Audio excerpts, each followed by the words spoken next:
જય માતાજી, જય શ્રી કૃષ્ણ મિત્રો। તો આજે હું બનાવવાની છું નીમ એલોવેરા સૂપ ફરીથી। જો તમને સ્કિન પર ઓઇલીનેસ, એકની, ટેનિંગ, ડલનેસ આવી બધી સમસ્યા હોય તો નીમ અને એલોવેરાનો જે સૂપ છે એ નેચરલ ઇન્ગ્રીડિયન્ટ્સથી ખૂબ જ સરસ ફાયદો આપે છે સ્કિનને। નીમ છે એ વર્ષોથી સ્કિન કેરમાં ઉપયોગમાં લેવાય છે અને સ્કિનને એકદમ ક્લીન રાખવા, એક્સેસ ઓઇલને બેલેન્સ કરવામાં અને એક ફ્રેશ ફીલ આપવા માટે ખૂબ જ જરૂરી વસ્તુ છે। અને એલોવેરા તો સ્કિન માટે એક નેચરલ બ્લેસિંગ કહી શકીએ આપણે। એ સ્કિનને સૂધિંગ ફીલ પણ આપે છે અને મોઇશ્ચરાઇઝેશન મેન્ટેન કરવામાં પણ મદદ કરે છે અને સ્કિનને ખૂબ જ સરસ સોફ્ટ બનાવવામાં મદદ કરે છે।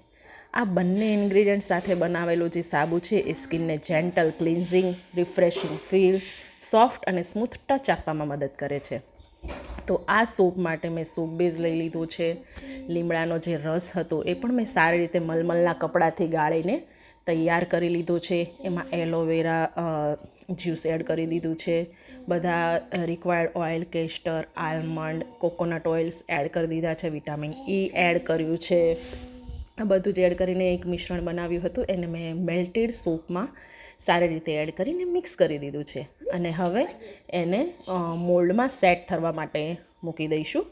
એટલે કે આ મિક્સચરને આપણે સૂપ મોલ્ડમાં પોર કરી દઈશું અને રૂમ ટેમ્પરેચર પર જ સાબુને સેટ થવા માટે મૂકી દઈશું અને સેટ થઈ જાય એટલે આપણે એને મોલ્ડમાંથી બહાર કાઢી લઈશું અને તૈયાર છે આપણો નીમ એલોવેરાનો હેન્ડમેડ સૂપ। આવો નેચરલ સૂપ જો તમે પણ ખરીદવા માંગતા હોય ને તો સ્ક્રીન ઉપર આપેલા નંબર પર આજે જ ડીએમ કરો। ડીએમ હંમેશા ઓપન છે। ફરી મળીશું નવા વિડીયો સાથે, ત્યાં સુધી આવજો।